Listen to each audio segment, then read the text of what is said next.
Hello aspirants and welcome to UPSC वाला। Right, तो 2022 का रिजल्ट आ चुका है और कट ऑफ भी आ गया है एंड उससे आपकी 2023 की स्ट्रैटेजी 2024 की स्ट्रैटेजी पे क्या फर्क पड़ेगा।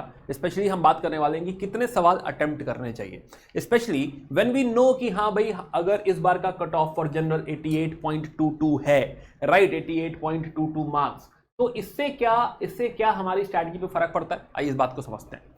तो देखो, देयर विल बी पैनल जो ये बात कहेंगे कि 88.22 अगर अटेम्प्ट जो है 88.22 अगर स्कोर करना है तो अगर आप 45 to 50 क्वेश्चन शॉर्ट अटेम्प्ट कर लें तो आप पास हो जाएंगे। Right, this is a myth. Right, ये सुसाइडल स्ट्रैटेजी है, please do not at all follow this. Right, already मैंने कुछ वीडियोस देखे हैं और मैंने कुछ टेलीग्राम चैनल्स पे ऐसे ही बातें सुनी हैं कि हाँ भाई 45 to 50 शॉर्ट करना है, ज्यादा अटेम्प्ट नहीं करना है।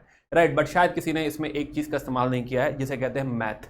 राइट, आइए समझते हैं। तो मैं Abhishek Shrivastava, I am a core faculty for UPSC वाला। I teach history and culture. Already modern India की स्पेक्ट्रम सीरीज मेरी लाइव है। Right, you can watch that. Plus a lot of strategy videos are already there. Plus मैं कुछ बनाऊंगा भी, that will help you. My experience of last जो है last 8 years, plus मेरा खुद का जो प्रीलिम्स और मेंस का एक्सपीरियंस है, प्लस जो टॉपर्स के डिस्कशंस हैं, that has helped me arrive at a particular strategy, जो मैं यहाँ पे उसी का एक पार्ट शेयर करने वाला हूँ। Plus in this video I be using simple thing math. Right, है ना, मैथ, सिंपल मैथ बताती है कि हाँ क्या करना चाहिए क्या नहीं करना चाहिए। आइए मैथ लगाकर देखते हैं। तो नाउ, तो सबसे पहली बात है कि एक्यूरेसी। भाई इसका डिस्कशन कौन करेगा। राइट, अगर हम मान ले कि आपको मैं कहूं कि हाँ कोई चैप्टर आपने तुरंत पढ़ा है, तुरंत आज, और उस पर मैं आपको 10 सवाल दूं। राइट, नाउ एक बार सोच के देखिए, क्या ऐसा होगा कि ये 10 के 10 आप सवाल सही कर देंगे। राइट, नहीं, देयर विल बी ट्रैप्स है कि कहीं पे करेक्ट इनकरेक्ट लिखा होगा, आप फंस जाएंगे। कहीं पे ऑप्शंस ऐसे होंगे कि सिमिलर होंगे, आपको लगेगा पता नहीं ये सही है ये सही है, वो बाद में यूपीएससी बताएगा क्या सही है। तो ये 10 में से 10 सवाल करना है ना, अच्छा है, सपना अच्छा है, बट प्रैक्टिकल नहीं है। राइट, बहुत कोई अच्छा करेगा तो शायद 9 कर देगा, एक गलती तो करेगा ना, एक गलती है ना, इतना तो होगा। यानी 90% एक्यूरेसी, 90% एक्यूरेसी इज एम्बिशियस। और अगर 90% एक्यूरेसी के साथ आप ये 50 सवाल कर लें, राइट, देन 45 सही 5 गलत, देन 86.7 मार्क्स।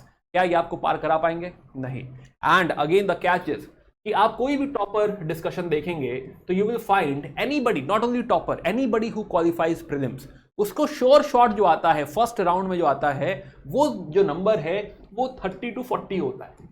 आप किसी से भी पूछेंगे जिसने प्रीलिम्स क्वालिफाई किया हो, वो बताएगा कि आप 30 to 40 क्वेश्चंस आप जानते हैं, बाकी क्या है लॉजिक पे। राइट, तो दिस इज एम्बिशियस कि हाँ 50 श्योर शॉट कर देंगे। राइट, इतना आसान खेल नहीं है ये। Plus 90% accuracy, this is also very very ambitious. Right, कि हाँ 90% सवाल हमारे सही होने वाले हैं। राइट, जो मॉक देते हैं उस बात से एग्री करेंगे कि हाँ वो इतना आसान नहीं है। You can let me know in the comment section your view as well. खैर, तो समझते हैं कि फिर करना क्या चाहिए। तो जो पेपर आप अटेंड करोगे उसे आप एक्चुअली 3 राउंड में अटेंड करोगे। राइट, पेपर आपको मिलेगा, आप सारे 100 सवाल देखोगे पहले। This will take like maybe 45 minutes 1 hour. तो उन 100 सवालों में यू विल रियलाइज सारे क्वेश्चंस आप अटेम्प्ट जो कर रहे हो उसमें 35 क्वेश्चन शायद आपको ऐसे मिलेंगे जो आपके श्योर शॉट है। Right, this is the sweet spot, 30 to 40 के बीच में 35 जो है इनफैक्ट कल का ही टॉपर इंटरव्यू है जिसमें रैंक 3 है, उन्होंने कहा है कि जो श्योर शॉट उन्हें आते थे वो 35 क्वेश्चन थे। Right, so I am taking this number as 35 plus again एक जो है above average accuracy which is 80%। अगर हम मान लें 35 में, तो इवन देन 7 सवाल गलत हो जाएंगे and the score will be only 51.3। But this is round 1। आपने एक बार पूरा पेपर देख लिया है। राइट, आपने 65 सवाल छोड़ दिए हैं कि हाँ भाई ये अभी श्योर नहीं हूं मैं, जिसमें श्योर हो आप कि आंसर ये होना चाहिए। ऐसे सवाल है 35, स्कोर आया है 51, अभी कहानी बाकी। अब यहां से आप वापस पेपर में जाओगे, वो जो 65 सवाल बाकी हैं उस पर आप दिमाग लगाना शुरू करोगे। Now there will be a lot of questions जिसमें 2 ऑप्शंस एलिमिनेट हो चुके हैं, 2 बाकी हैं, यानी 50% चांसेस हैं। क्या अटेंड करना है? ऑफ कोर्स करना है, ऑब्वियसली करना है। तो आप वो वाले क्वेश्चंस अटेंड करोगे। देन ऐसे जो टॉपिक्स हैं जैसे हिस्ट्री है, आपकी कमांड है हिस्ट्री पे। राइट, यू अंडरस्टैंड कि लॉजिकली क्या सही हो सकता है क्या नहीं सही हो सकता है, तो उन लॉजिकल गेसेस पे आप जाओगे। ऑफ कोर्स हर किसी को जाना पड़ेगा। राइट, ऐसा नहीं है ना, ये कसम मत खाइए कि श्योर आता होगा तभी मारेंगे। राइट, ये बेवकूफ़ी है, सुसाइडल है, ऐसे प्रीलिम्स नहीं क्वालिफाई होता। तो you will have to go for logical guesses. अभी लॉजिकल गेस कितना अच्छा होगा, इस पे एक्यूरेसी कितनी अच्छी होगी, ये डिपेंड करता है कि वो सब्जेक्ट आपने कितनी बार पढ़ा है, कितना रिवाइज किया है, कितना आपके अंदर वो घुला हुआ है।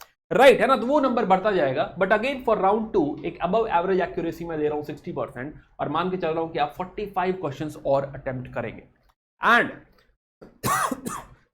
This leads to 27 correct and 18 wrong, and 42 marks का कंट्रीब्यूशन राउंड 2 आपको दे रहा है। नाउ अगेन अभी भी सवाल बचे हुए हैं, 20 सवाल बाकी हैं ऑलमोस्ट, अभी 35 + 45 = 80, तो 20 क्वेश्चंस अभी भी बाकी हैं। Now comes your round 3। Round 3 is God knows, I don't know ये राउंड 3 कैसे सॉल्व होगा, क्योंकि अगर वो आपको आता भी नहीं है, वो ना लॉजिकल गैस लग रहा है, ना 50% चांसेस हो रहे हैं, राइट, तो इन दैट केस जो है आप राउंड 3 में आओगे, एक बार कोशिश करोगे, 20 सवाल पढ़ोगे, मे भी कोई ऐसा टॉपिक हो जो वापस क्लिक कर जाए, इतनी देर दिमाग लगाने के बाद हो सकता है क्लिक कर जाए, लगे कि हाँ इसका आंसर ये था, राइट, पॉसिबल है। बट मैं कहूंगा कि हाँ दिस इज नॉट समथिंग जिसके ऊपर हम रिलाय कर सकते हैं, राइट, रिकमेंडेशन नहीं है मेरा कि हाँ इसके ऊपर हम रिलाय करेंगे। हम रिलाय करेंगे राउंड 1 राउंड 2 पे। यहां पे अगर 5 सवाल हम अटेंड भी कर दें किसी तरह, ऑफ कोर्स एक्यूरेसी लो होगी, लेट्स से 40% एक्यूरेसी, तब भी 2 नंबर समथिंग कंट्रीब्यूट कर रहा है, राइट। अब इस 2 नंबर के भरोसे हम बाउंड्री पे तो नहीं बैठेंगे, राइट, डेफिनेटली। तो हाँ अगर ये कुछ ऐड कर दे तो अच्छी बात है, बट ट्राई कि इसमें इस राउंड में कम से कम अटेंड किया जाए या ना अटेंड किया जाए, चांसेस हैं कि नेगेटिव हो सकता है, right, but still I am leaving it to you कि हाँ राउंड 3 में देखो, हो सकता है तुम्हें कोई ऐसा सवाल मिल जाए जो लगे कि हाँ ये इसका आंसर यही है, जो है मैं श्योर हूं, और टिक मारा जाए, तो हो गया कुछ तो अच्छी बात है। But otherwise round 3 is God knows, right, ऐसा कुछ रिलायंस राउंड 3 पे है नहीं, टाइम बचा है, क्वेश्चंस बचे हैं, एक बार पढ़ लेते हैं, क्या पता कहीं पे कुछ टिक हो जाए, राइट। तो ये मैं मान के चल रहा हूं कि कोई कंट्रीब्यूशन नहीं है, it is only round 1 and round 2 जो आपको कंट्रीब्यूट करे। राउंड 3 इतना कोशिश करो कि नेगेटिव ना करे, राइट। सो नाउ तो 35 श्योर शॉर्ट, 45 लॉजिकल गेसेस के साथ, now you have attempted 80 marks and total 93.3 marks. This is how again this is our calculation, rough calculation, right, है ना, जो है ये थ्योरी है, राइट, है ना, बट प्रैक्टिकल है, राइट, ऐसा कुछ अलग नहीं होने वाला है। अलग क्या होने वाला है? अलग ये होने वाला है कि आप जितना पढ़ेंगे आपकी एक्यूरेसीज उतनी बढ़ेंगी, राइट, है ना, वही बस मैटर करने वाला है। तो आप जितना ज्यादा रिवाइज करेंगे, जितना ज्यादा सब्जेक्ट्स कवर करेंगे, आपका सिलेबस कवरेज जितना ज्यादा होगा, वो डिसाइड करेगा कि हाँ यहाँ पे एक्यूरेसी कितनी होगी, वो डिसाइड करेगा कि फर्स्ट अटेम्प्ट में हो सकता है 40 सवाल यहाँ पे हो जाए, 40 यहाँ पे हो जाएंगे तो डेफिनेटली आपको और अच्छी हेल्प मिलेगी। नाउ द पॉइंट इज, एक और फैक्टर इसमें कंसिडर करें, which is difficulty.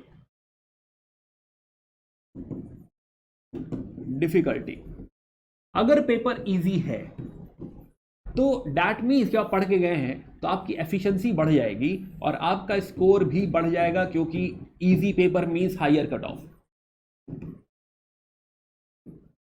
Right. Similarly अगर पेपर टफ है तो आपकी एफिशिएंसी अब, या जो है आप कहिए एक्यूरेसी कहिए, एफिशिएंसी नहीं, एक्यूरेसी आपकी कम हो जाएगी एंड नंबर ऑफ अटेम्प्ट्स भी अकॉर्डिंगली कम हो जाएंगे, right, and this will again be managed because this time cutoff will be lower। तो कहने का मतलब है कि let the paper decide, ऐसा टारगेट देके मत जाओ कि नहीं 80 ही करने हैं या 85 ही करने, हो सकता है 85 नंबर सही हो सकता है 80 सही हो सकता है 75 सही हो, but low number of attempts कहीं से भी जवाब नहीं है कि हाँ 50 कर लेंगे तो बन जाएगा, ये तो देखो नहीं होने वाला। बट हाँ समवेयर लाइक 75, 80, 85 इस बैंड में डिपेंड करता है कि डिफिकल्टी क्या है, दैट विल डिसाइड कि आपको कितने अटेम्प्ट करने चाहिए। इनफैक्ट आपको अपनी नॉलेज के हिसाब से नंबर ऑफ अटेम्प्ट्स को मैक्सिमाइज करना है, कोई तुक्केबाजी नहीं करनी है, राइट, है ना, कि हाँ जो है अक्कड़ बक्कड़ कर दिया, टॉस कर दिया, नहीं, ये सब नहीं करना है, राइट। आपको अपनी नॉलेज के हिसाब से जो भी आपने पढ़ा है, जितना भी आपने रिवाइज किया है, उसके हिसाब से आपको नंबर ऑफ अटेम्प्ट्स मैक्सिमाइज करना है। तो मैं कहूंगा बैंड लेके चल लो कि 75 to 85 is a good number, right, है ना, इसके आसपास अटेम्प्ट्स जो है is a good number of attempts, and then it depends upon the difficulty level of the paper, right, that will decide कि कितने सही होने चाहिए आपके हिसाब से, and if you get this point तो आपकी स्ट्रैटेजी अकॉर्डिंगली मॉडिफाई हो जाएगी। लास्ट पॉइंट, जब भी आप लोग मॉक देते हैं, स्पेशली 2024 के बच्चे, तो इन 2 नंबर्स का ध्यान रखिए। This can be called as R1 round 1 के अटेम्प्ट और A1 accuracy of round 1, similarly round 2 के attempts and accuracy of round 2। ये 4 नंबर आपको हर मॉक में ऑब्जर्व करना चाहिए, right. You can create systems like this जो आपको बताएंगे कि हाँ भाई R1 R2 A1 A2 क्या है, and this will help you understand your preparation level कि हाँ अगर ये नंबर 20 ही हो रहा है यानी कि अभी और पढ़ना है, ये नंबर अगर जो है 25 ही जा रहा है यानी कि अभी थोड़ा और पढ़ना है, राइट, है ना। और आप जितना पढ़ेंगे आपका लॉजिक स्ट्रांग होता जाएगा, गेस उतने सही होने लगेंगे, राइट, और आपके सेलेक्ट होने के चांसेस उतने ज्यादा बढ़ जाएंगे और इनफैक्ट आप सेलेक्ट हो जाओगे। तो I hope you got this point, right, and बाकी तो spectrum summary is already live, right, ये ऑलरेडी जो है प्लेलिस्ट एग्जिस्ट करती है हमारे प्लेटफॉर्म पे, and you can be part of this modern India, right. बाकी बेस्ट ऑफ लक, अगर आप 2023 का पेपर देने जा रहे हैं तो जो है मेरी तरफ से बहुत बहुत जो है शुभकामनाएं, राइट। आई एम वेरी श्योर आप बहुत अच्छा परफॉर्म करेंगे, and do let us know in the comment section if there is any suggestion, anything. Okay, bye, take care, good day.